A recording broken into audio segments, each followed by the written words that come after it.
السلام علیکم ورحمۃ اللہ وبرکاتہ۔ الحمد للہ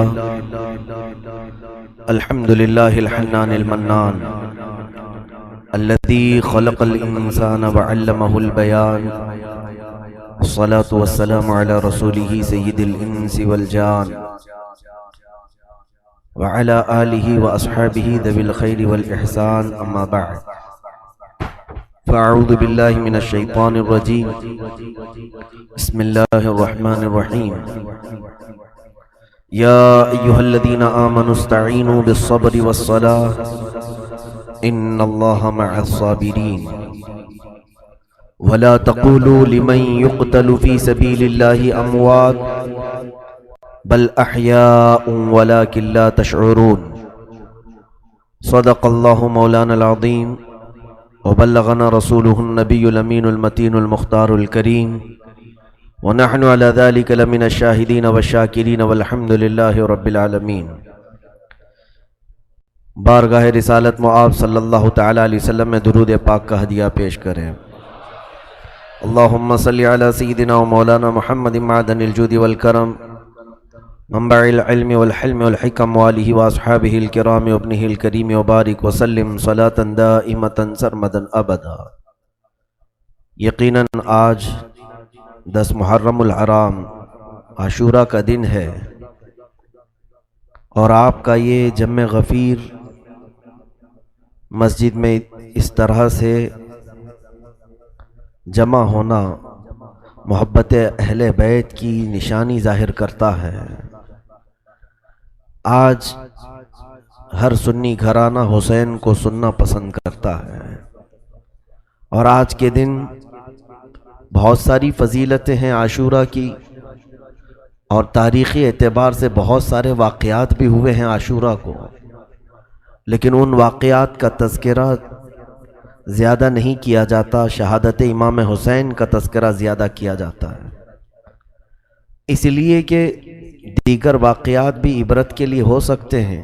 نوح علیہ السلام کے طوفان کا ذکر، موسیٰ علیہ السلام کا فرعون کی لشکریوں سے نجات کا پانا، یونس علیہ السلام کا مچھلی کے پیٹ سے باہر آنا، یہ سب عاشورہ کے دن ہوا ہے، لیکن کثرت سے شہادت امام حسین کو ہر سنی گھرانہ اس لیے ذکر کرتا ہے کہ قتل حسین اصل میں مرگ یزید ہے، اسلام زندہ ہوتا ہے ہر کربلا کے بعد۔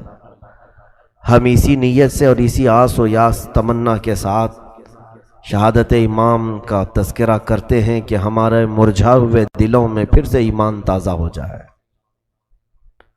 آج معمول کے مطابق تذکرہ امام حسین امام عالی مقام رضی اللہ تعالیٰ عنہ ہمیں کرنا ہے۔ کل آپ نے سفر امام حسین کو سماعت کیا تھا، مدینے سے مکہ تک آنا اور مکہ سے پھر کوفہ کے لیے نکلنا۔ یوں سمجھ لیں کہ آج ہم شہادت امام حسین کو سننے کے لیے بیٹھے ہیں،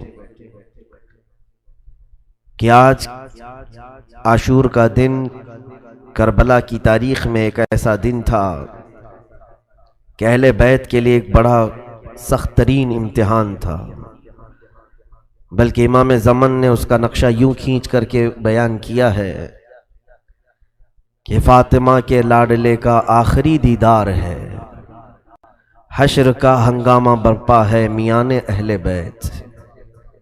اہل بیت اطہار کے درمیان حشر کی سی نوبت اور حشر کی سی کیفیت پیدا ہو چکی تھی۔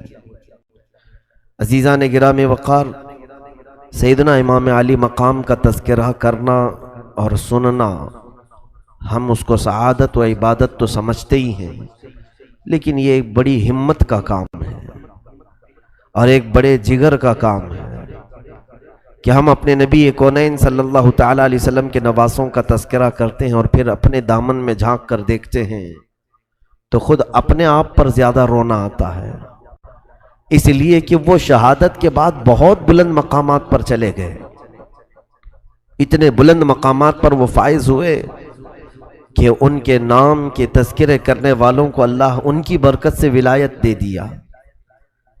لیکن رونا آج امام حسین پر نہیں اپنے حال پر آ جائے تو بھی بڑی بات ہے کہ تذکرہ کرنے والوں کی زبان بھی اور ان کا عمل بھی ویسا ہو جائے جیسا امام حسین چاہتے تھے۔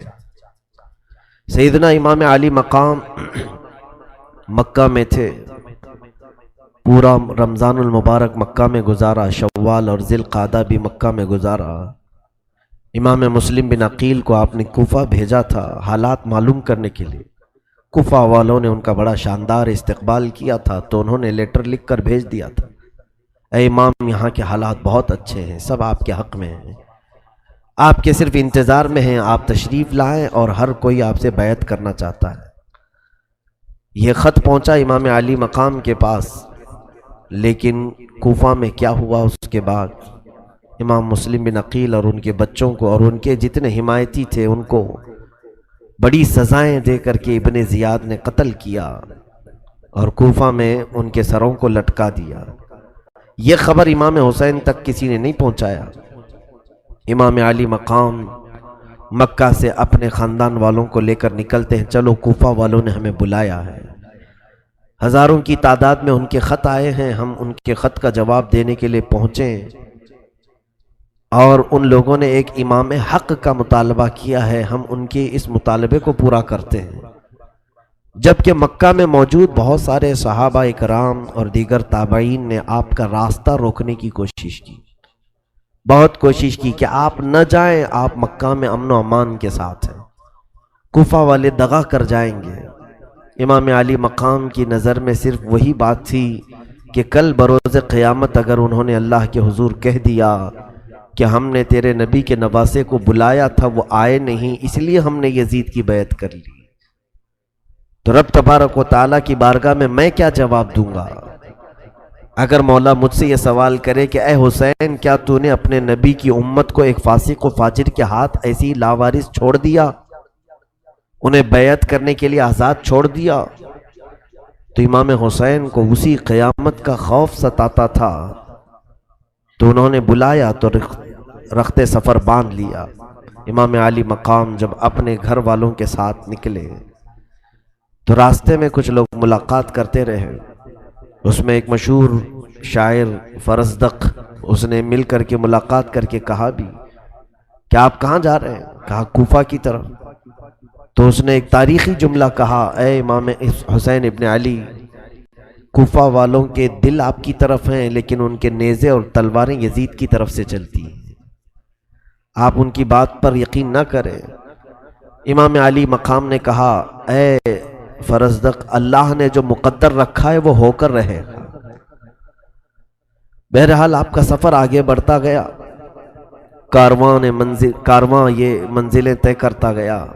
بیچ میں آپ کی سگی بہن زینب رضی اللہ تعالیٰ عنہ کے دو شہزادے عون و محمد چھوٹی عمر میں تھے، وہ اپنے والد کا خط لے کر کے آئے، حضرت عبداللہ بن جعفر کا خط۔ امام علی مقام کو انہوں نے خط لکھا تھا، وہ بہنوی تھے، امام حسین کے سگے بہنوی تھے، عبداللہ بن جعفر حضرت سیدہ زینب کے شوہر، وہ قافلے میں نہیں تھے۔ انہوں نے خط لکھا کہ میں آپ کو روکتا ہوں، اللہ کے لیے آپ واپس آ جائیں، کوفہ والوں کی نیتیں اچھی نہیں ہیں، اگر ان کے پاس تھوڑی اور سختی کسی نے کر دی تو وہ آپ کے خلاف کھڑے ہو جائیں گے، اللہ نہ کرے آپ کے ساتھ اگر کچھ ہو گیا تو پوری دنیا میں اندھیرا چھا جائے گا۔ امام علی مقام کا خط لکھا، امام حسین ابن علی رضی اللہ تعالیٰ عنہ نے اس خط کو رکھا اور اپنے ارادے پر آگے چلتے رہے۔ عون و محمد سے کہا کہ جاؤ اپنے ابا سے ہمارا سلام کہنا اور کہنا عافیت کی دعا کریں، ہم رسول کریم صلی اللہ علیہ وسلم کی امت کی خیر کے لیے نکلے ہیں۔ عون و محمد جاتے کہاں؟ انہوں نے کہا مامو جان، ابا نے خط تو لکھا آپ تک پہنچانے کے لیے، لیکن تحفے میں ہم دونوں کو آپ کے حوالے بھی کیا، آپ ہمیں قبول کر لیں۔ وہ دو ننھے سے شہزادے تھے، ان کی عمروں کے متعلق یہ فرمایا گیا کہ وہ 15 سال سے کم کی عمر کے تھے۔ دونوں شریک قافلہ ہوئے، یہ قافلہ چلتا رہا، کوفہ کی طرف جا رہا تھا۔ کوفہ کی ابھی بھی خبر امام علی مقام کو نہیں پہنچی تھی کہ کوفہ والوں نے کیا کیا ہے۔ اسی اثنا میں بیچ میں ایک مقام آتا ہے، وہاں پر حر بن یزید تمیمی ریاحی، یہ ابن زیاد کا معتمد تھا، یزید کی طرف سے اس نے 1000 کا لشکر لے کر امام کا راستہ روکنے کی کوشش کیا۔ ہوا ایسے کہ بیچ راستے میں امام علی مقام نے پڑاؤ کیا ہے، خیمہ ڈالا ہے، تو کوئی گھوڑ سوار دوڑتے ہوئے آ رہے تھے، لیکن ان کے چہرے لٹکے ہوئے تھے، بدن جھول رہے تھے۔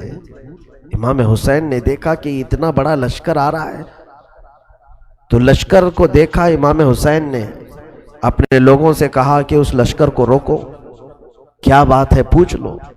کوئی گئے اور جا کر کے پوچھا کہ کیا بات ہے، کہا بہت دور سے چلے آ رہے ہیں، پیاس اور بھوک نے ہمیں ادمرا کر دیا ہے۔ یہ خبر امام حسین کو پلی تو امام علی مقام نے اپنے خیموں میں جتنا پانی تھا سب لے کر کے حاضر آئے۔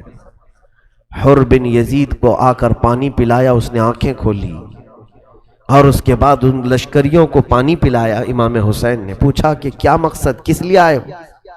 وہ جانتے نہیں تھے امام علی مقام کو۔ کہا سنا ہے ہم نے یزید کے خلاف حسین ابن علی بغاوت کر کے نکلے ہیں، اور ہمیں حکم دیا گیا ہے کہ ان کو راستے ہی سے گرفتار کر کے لے آئے۔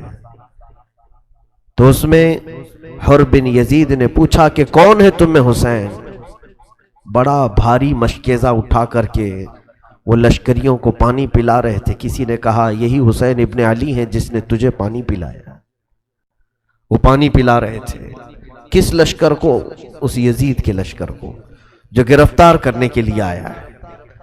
یہ ہے شان اہل بیت، چاہے پہچان کا ہو کہ بنا پہچان والا ہو، اسے پہلے پانی پلایا جائے۔ اسی لیے تو آج محرم میں ہم ہر جگہ سبیلیں لگاتے ہیں، کثرت سے پانی پلاتے ہیں۔ ہر کسی مذہب سے تعلق رکھنے والا پانی پی کر کے جائے، کم از کم ہمارے ہاتھوں سے شربت پی کر کے جائے۔ یہ سبیلیں اور شربت جو ہم لگاتے ہیں، اسی محبت میں بعض لوگ کہتے ہیں امام حسین تو پیاسے چلے گئے اور تم پانی پیتے ہو۔ میرے عزیزوں، وہ پیاسے رہ گئے لیکن کسی دوسرے کو پیاسا دیکھنا نہیں چاہتے تھے۔ امام علی مقام کی یہ شان تھی، انہیں زیادہ عزیز تھا لوگوں کو پانی پلانا، کیونکہ خاندان بنی ہاشم کا تعلق ایسے کام سے تھا کہ حاجی جب حج کے لیے آتے تھے سال بھر میں، یہی بنی ہاشم، یہی قبیلہ پورے حاجیوں کو زمزم کا پانی پلانے کے لیے مقرر تھا۔ تو پانی پلانا تو ان کی خاندانی روایت تھی۔ حسین ابن علی رضی اللہ تعالیٰ عنہ نے حر بن یزید سے کہا کہ تم کس لیے آئے ہو؟ کہا ہم آپ کو گرفتار کرنے آئے ہیں، آپ نے خروج کیا ہے امیر المومنین کے خلاف، یزید کے خلاف، آپ نے بغاوت کی ہے، اس لیے ہم آپ کو گرفتار کرنے آئے ہیں۔ حضرت امام حسین رضی اللہ تعالیٰ عنہ نے کہا تو مجھے گرفتار کرے گا؟ اور اس کے بعد اس کی باتوں کا خیال نہیں کیا، آگے چل پڑے، اور اس کے بعد اپنے قافلے والوں سے کہا کہ خیمے اٹھاؤ اور چل پڑو۔ اس کی بات کی طرف توجہ ہی نہیں دی، اس نے پھر للکارتے ہوئے پیچھے کی طرف بڑھا اور امام علی مقام سے کہا رک جائیں، ہمارے ساتھ آپ کو چلنا پڑے گا۔ امام حسین نے کہا ثقلت کا امک، تیری ماں تجھ پر روئے۔ یہ جملہ عرب میں کہا جاتا ہے، کسی کے موت کی بات کہی جانی ہو، تیری ماں تجھ پر روئے، کیا تو مجھے گرفتار کرے گا؟ حر بن یزید نے پلٹ کر کے ایک جملہ کہا، اے حسین، عرب کا کوئی دوسرا آدمی یہ جملہ کہتا تو میں ضرور اسے جواب دیتا، لیکن تمہاری ماں کو میں کیسے کہوں کہ تم فاطمہ کے بیٹے ہو؟ اسے اتنی خبر تو تھی کہ زہرا کا بیٹا ہے، اور اس نے گالی نہیں دی امام علی مقام کو۔ امام حسین نے وہیں سے یہ دیکھا کہ یہ زہرا کا چاہنے والا ہے، یہ فاطمہ سے محبت تو کرتا ہے۔ بہرحال اس قافلے کو آگے بڑھایا جاتا رہا، یہاں تک کہ حر بن یزید نے آگے پہنچ کر کے پھر قافلے کو روکا۔ امام حسین نے کہا کہ تم آخر چاہتے کیا ہو؟ کہا اے حسین ابن علی، میں آپ سے جنگ نہیں چاہتا، لیکن میں اپنے امیر کی اطاعت کرتا ہوں، میں اپنے حاکم کی، خلیفہ کی اطاعت ضرور کروں گا۔